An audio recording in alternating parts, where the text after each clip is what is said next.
السلام علیکم ورحمۃ اللہ وبرکاتہ۔ بسم اللہ الرحمن الرحیم۔ دوستو، حضرت موسیٰ علیہ السلام اور فرعون کے درمیان دلچسپ مکالمہ اور فرعون کا حضرت جبرائیل علیہ السلام کے نام خط۔ دوستو، حضرت موسیٰ علیہ السلام اور فرعون کے درمیان ہونے والا دلچسپ مکالمہ جو بہت سے نکات پر مشتمل ہے، یہ پورا مکالمہ حق تعالی شانہ نے قرآن کریم میں بیان فرمایا ہے۔ دوستو، فرعون دہری تھا۔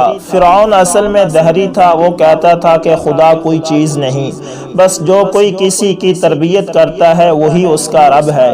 اولاد کو ماں باپ پالتے ہیں تو والدین ان کے رب ہیں۔ بادشاہ رعایا کی تربیت کرتا ہے، وہ رعایا کا رب ہے، اور بادشاہ سب سے بڑا حاکم ہے تو وہ سب سے بڑا رب ہے۔ اور میں چونکہ بہت تربیت کرنے والوں سے بڑا ہوں، اس لیے میں سب سے بڑا ہوں۔ اور قرآن میں اللہ تعالیٰ نے یوں اس کو بیان فرمایا، میں تمہارا سب سے بڑا رب ہوں۔ اس لیے وہ خدا کا منکر تھا۔ یہ فرعون نے اس لیے کہا تھا۔ دوستو، فرعون کو جب حضرت موسیٰ علیہ السلام نے دعوت توحید دی تو اس نے کہا رب العالمین کیا چیز ہے؟ اس نے لفظ ماں کا اختیار کیا، جو عربی میں دوستو چیز کے لیے استعمال ہوتا ہے، اور جو لفظ من ہے وہ بندے کے لیے استعمال ہوتا ہے۔ اس نے من رب العالمین نہیں کہا کہ رب العالمین کون ہے، یعنی اس کم بخت کا خدا کی ذات کی حقیقت کے بارے میں سوال تھا۔ اور علماء منع کرتے ہیں کہ خدا کی حقیقت کے بارے میں، ذات کے بارے میں سوال کیا جائے۔ اس سے معلوم ہوا کہ وہ منکر ثانی تھا، یعنی اللہ تعالیٰ کی تخلیق کا منکر تھا۔ وہ کہتا تھا کہ خدا کوئی ہے ہی نہیں۔ حضرت موسیٰ علیہ السلام نے اس احمقانہ سوال کا جواب دیا، خدا وہ ہے جو آسمان اور زمین کا اور جو کچھ ان کے درمیان ہے سب کا تربیت کرنے والا ہے، اگر تم یقین کرو۔ علم باری تعالیٰ کے لیے اتنا جان لینا ہی کافی ہے۔ آپ علیہ السلام نے اس جواب میں یہ تنبیہ کی کہ تمہارا سوال حقیقت باری تعالیٰ کے بارے میں یہ احمقانہ سوال ہے، کیونکہ ذات باری تعالیٰ کی حقیقت اللہ تعالیٰ کی مصنوعات یعنی بنائی گئی چیزوں کے ذریعے معلوم کی جا سکتی ہے۔ اگر ذات کی حقیقت کے ادراک کا امکان ہوتا تو حضرت موسیٰ علیہ السلام حقیقت ہی سے جواب دیتے۔ فرعون یہ جواب سن کر مذاق اڑانے لگا اور کہنے لگا اپنے پاس بیٹھنے والوں کو، سنتے ہو بھی کیسا جواب ہے؟ یعنی میں تو حقیقت کو پوچھتا ہوں اور یہ اسباب سے جواب دے رہا ہے۔ حضرت موسیٰ علیہ السلام نے اس کے جواب میں بھی حقیقت بیان نہیں کی، بلکہ ایک وجہ اور بیان کی، اور وہ فرمایا خدا وہ ہے جو تمہارا رب ہے اور تمہارے گزشتہ باپ دادوں کا بھی رب ہے۔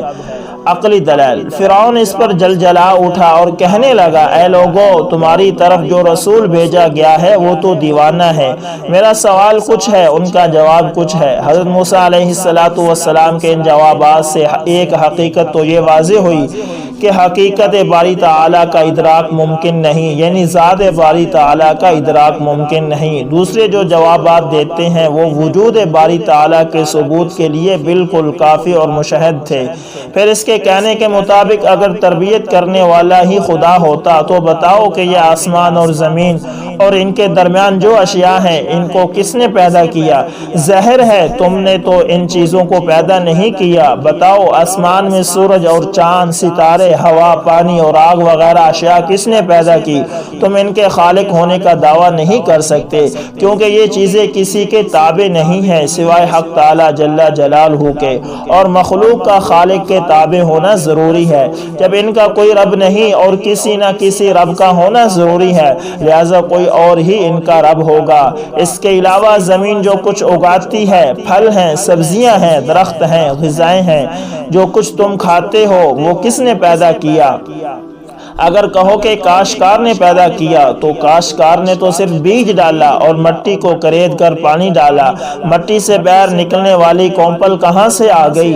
اس میں کاشتکار کا کیا دخل ہے؟ اگر دخل مانتے ہو تو ہونا یہ چاہیے تھا کہ جتنا وہ چاہے اتنا پھل پیدا ہوا کرے، حالانکہ اس کے مرضی کے مطابق پیداوار نہیں ہوتی، بلکہ بعض اوقات ساری زراعت سوکھ کر بیکار ہو جاتی ہے۔ معلوم ہوا کہ کوئی اور ہستی ہے جس کے قبضے میں ساری چیزیں ہیں۔ اس جواب کے بعد فرعون کچھ لاجواب ہوا تو پھر حضرت موسیٰ علیہ السلام کا مذاق اڑانے لگا۔ حضرت موسیٰ علیہ السلام نے اس سے مرعوب ہوئے بغیر فرمایا، تم کہتے ہو کہ ماں باپ اولاد کے رب ہیں اور بادشاہ رعایا کا رب ہوتا ہے، تو ذرا یہ بتاؤ کہ ماں باپ کے مرنے کے بعد اولاد کیوں زندہ رہتی ہے؟ یہ عجیب تماشا ہے کہ رب تو مر جائے اور اس کے پیدا کیے ہوئے بندہ زندہ رہیں، اسی طرح حاکم بھی مرتے رہتے ہیں، پھر رعایا کیوں زندہ رہتی ہے؟ اپنے رب کے مرتے ہی پوری رعایا کو بھی مر جانا چاہیے۔ پھر اگر ماں باپ اولاد کے خالق ہیں تو سب سے پہلا باپ جو دنیا میں آیا اس کا خالق کون تھا؟ اگر وہ خود اپنا خالق تھا تو مر کیوں گیا؟ اس نے اپنے آپ کو زندہ کیوں رکھا؟ کیونکہ اس کا وجود تو اس کے اختیار میں تھا، وہ اپنے وجود کو کیوں باقی نہ رکھ سکا؟ کیونکہ موت کسی کو پسند نہیں ہوتی، ہر شخص کو طبعاً اس سے کرات ہوتی ہے۔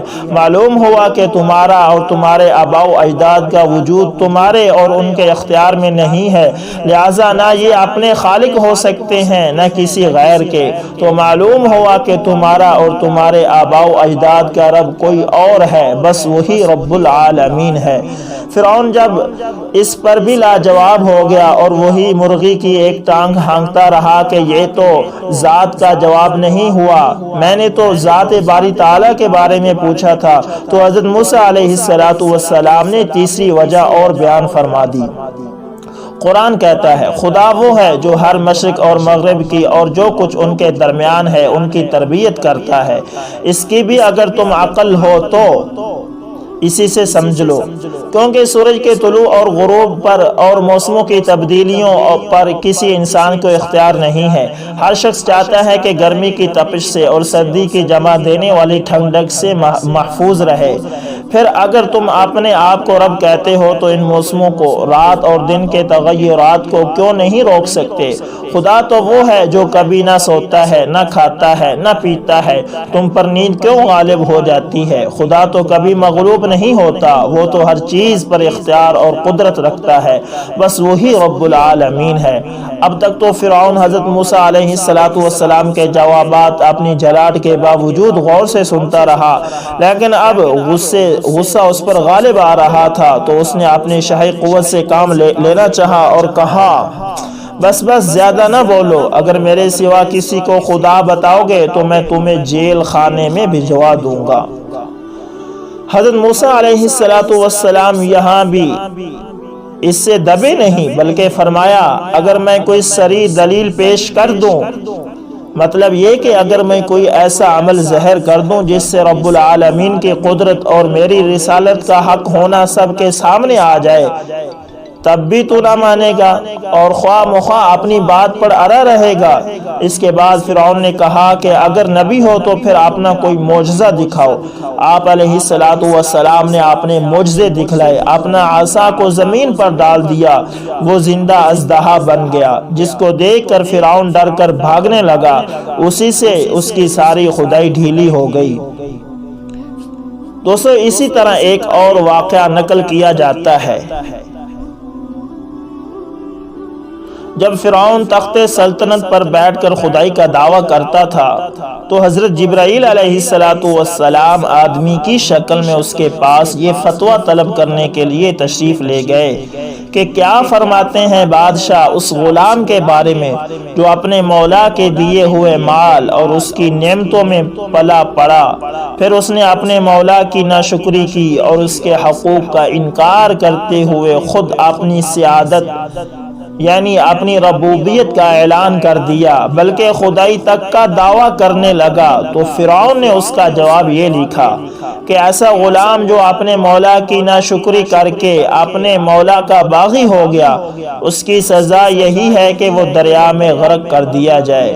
چنانچہ جب ڈوبتے وقت فرعون پر موت کا غرغرہ سوار ہو گیا تو حضرت جبرائیل علیہ السلام نے فرعون کا وہ دستخطی فتویٰ اس کو دکھایا۔ اس کے بعد فرعون مر گیا، یعنی اللہ تعالیٰ نے اس کو وہی سزا دی۔ دوستوں امید کرتا ہوں ویڈیو آپ کو اچھی لگی ہوگی. ویڈیو پسند آئے تو لائک شیئر اور کمنٹ میں اپنی رائے کا اظہار ضرور کیا کریں, اور اگر آپ ہمارے چینل AS انفارمیشن ٹی وی پر نئے تو اسے ضرور سبسکرائب کریں اور ساتھ میں بیل کے نشان کو دبانا نہ بھولیے گا تاکہ ہر نئی ویڈیو کا نوٹیفیکیشن آپ دوستوں تک پہنچتا رہے. جزاکم اللہ خیر.